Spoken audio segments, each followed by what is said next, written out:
दोस्तों वीडियो में आपका स्वागत है। अ, आज मैं आप लोग के लिए लेके आया हूँ बहुपद। हम लोग सीखेंगे बहुपद क्या है, ठीक है। तो देखिए बहुपद क्या है। बहुपद एक गणितीय व्यंजक होता है जिसमें चर और अचर गुणांक होते हैं, ठीक है। इसका मतलब देखिए बहुपद एक क्या होता है, व्यंजक होता है, ठीक है। इसमें चर और अचर गुणांक होते हैं। कहने का मतलब है कि चर और अचर गुणांक का मतलब क्या होता है। देखिए चर और अचर गुणा का मतलब होगा, कोई चर अक्षर ले लीजिए। चर अक्षर मतलब क्या होता है, चर अक्षर का मतलब होगा जितने सारे X Y Z A B C D से रिलेटेड है। और अचर में हो जाएगा, ठीक है, अचर में होगा एक दो ये सब। तो ये सब का गुणांक होता है, उसी को हम क्या कहते हैं, बहुपद कहते हैं, ठीक है।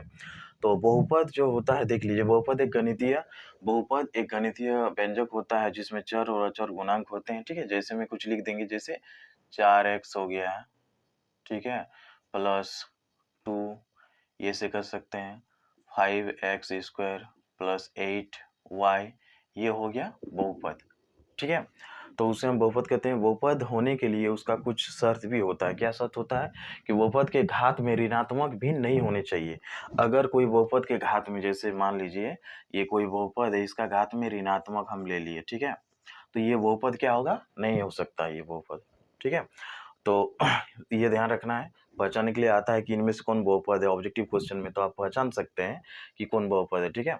ऋणात्मक नहीं होना चाहिए पहला, ठीक है, और दूसरा नहीं होना चाहिए, भिन्न नहीं होना चाहिए, ठीक है, फ्रैक्शन में नहीं होना चाहिए, बांटा में। देखिए जैसे 4x⁴ ले लिए +8x, ये ऐसे करके ले लिए, तो ये क्या होता है, ये भी बहुपद नहीं होता है, ठीक है। और बहुपद देखिए कितने प्रकार के बहुपद होते हैं। इसमें बहुपद 3 प्रकार के होते हैं, ठीक है। और जिस बहुपद की घात 1 होती है उसे रैखिक बहुपद कहा जाता है। जिस बहुपद की घात क्या होती है, 1 होती है, उसे क्या कहते हैं, रैखिक बहुपद। जैसे देखिए 4x हो गया, पार में 1 होगा, 5y हो गया, पार में इसे रैखिक बहुपद कहा जाता है, ठीक है। फिर हम लोग देखेंगे जिस बहुपद की घात 2 होती है, जिस बहुपद की घात 2 होती है उसे द्विघात बहुपद कहते हैं। जैसे 2x² +3, 3x² +y, देखिए पावर में, ये देखिए ये सब कितना है, 2 है, या पावर में कितना है, 2, तो उसे हम क्या कहते हैं, द्विघात बहुपद कहते हैं, ठीक है। फिर हम लोग आएंगे चौथा नंबर, जिस बहुपद की घात 3 हो उसे हम क्या कहते हैं, त्रिघात बहुपद कहते हैं, ठीक है। कौन बहुपद कहते हैं, त्रिघात बहुपद कहते हैं। जैसे x³ -2, x³ +2x² +8, तो इसको हम क्या कहते हैं, त्रिघात बहुपद कहा जाता है, ठीक है। तो ये लगभग खत्म हो गया। तो अगर आपको बहुपद जानना था कि कैसे हुआ, तो वीडियो स्क्रीनशॉट करके रख लीजिए। अब बहुपद से रिलेटेड ये ऑब्जेक्टिव में आता है, हर बोर्ड में आता है, ठीक है। हर एग्जाम हर बोर्ड के एग्जाम में आता है ये सब ऑब्जेक्टिव के रूप में, ठीक है। तो आप लोग इसको स्क्रीनशॉट कर लीजिए। और अभी इसके बाद वाला 2.1 देखते हैं, ठीक है। तो अभी हम लोग देखेंगे 2.1 का, बहुपद का जो चैप्टर है 2.1 का, ठीक है। तो आप लोग वहाँ देख सकते हैं, आप लोग कि पहला नंबर में, ठीक है, पहला नंबर में आपको उसमें बोला गया कि शून्यों की संख्या ज्ञात करना। शून्यों की संख्या कैसे ज्ञात किया जाता है बोला, मैं आप लोग को बताऊंगा, ठीक है। तो देखिए शून्यों की संख्या इसमें कितना होगा,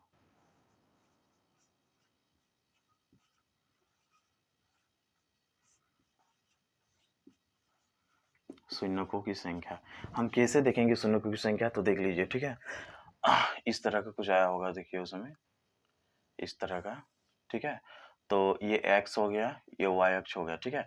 तो अगर x y के अक्ष के अलावा कोई और एक लाइन आता है, और एक लाइन क्या होता है, इसमें पार हो जाता है इस तरह का, देखिए, ठीक है।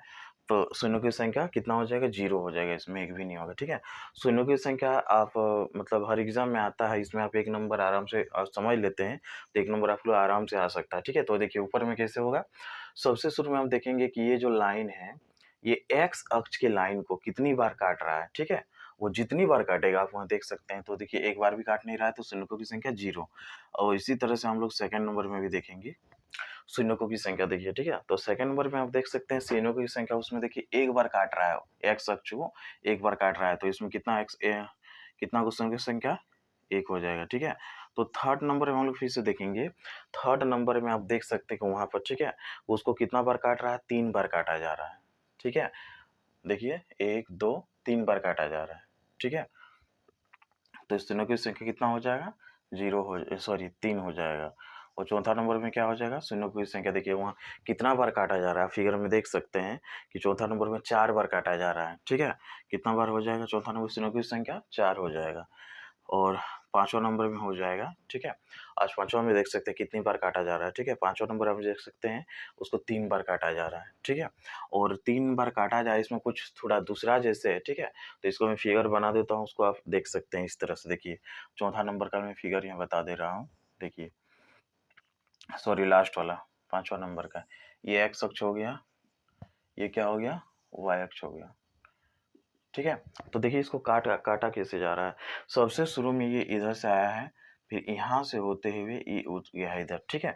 उसको नीचे तक काट नहीं रहा। देखिए अगर उसको ये नीचे तक काट के पार हो जाता और दो में से उठता तो उसको हम ले सकते थे। देखिए फिर यहाँ चल गया, फिर इसको मतलब काट नहीं रहा है, इसको नीचे तक नहीं आ रहा है, ठीक है। तो कितना, एक्स अक्ष को कितनी बार काट रहा है, देखिए तो एक बार हो गया यहाँ पर, यहाँ 2 बार, यहाँ कितना, 3 बार। इसलिए शून्यों की संख्या कितना हुआ इसमें, 3 हुआ, ठीक है।